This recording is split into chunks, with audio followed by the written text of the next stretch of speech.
نه شاخی گلی تا زبونی شم چراغه تا شعله جهس آینه سنگی مزارم سنگی مزارم های سنگی مزارم. سبحیدین رجبزاد آوازخوان انسامبل صدای سوق و پیره مکتب هنری کرامت‌الله قربان برنامه را با نام صدای آشنا آماده کرده و میبایست در روز مولود کرامت‌الله قربان در نزد هواداران سرودهای او را بازسرایی کند.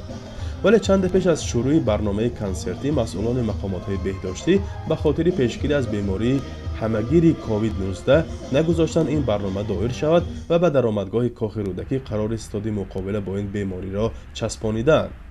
راستی از این ما رو آگاه نکردند و ما دیر آگاه شدیم و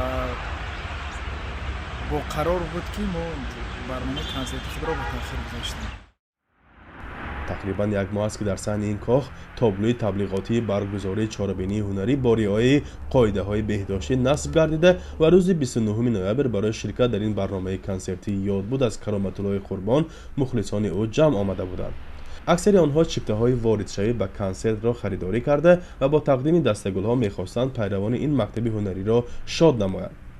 آدمی مثل پنسنر اینوالید کسی ویروس مثل چون مهایا اینجا میشه گفته جیغ میزدش چی نشد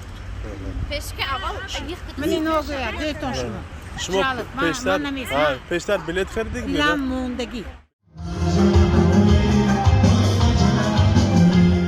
سبحیدین رجبزاد آوازخوان جوان و شناخته تاجیک حدود 10 ترانه کرامت‌الله قربان را که چندی از آن را دیگر پیروان و شاگردان او نخوانده بودند برای بازخوانی با جمع نوازندگان تمرین کرده است و از آنکه نتوانست در این روز پیشنهاد هواداران هنر این سراینده شناخته استراد تاجیک گرداند احساس خجالت می‌کند.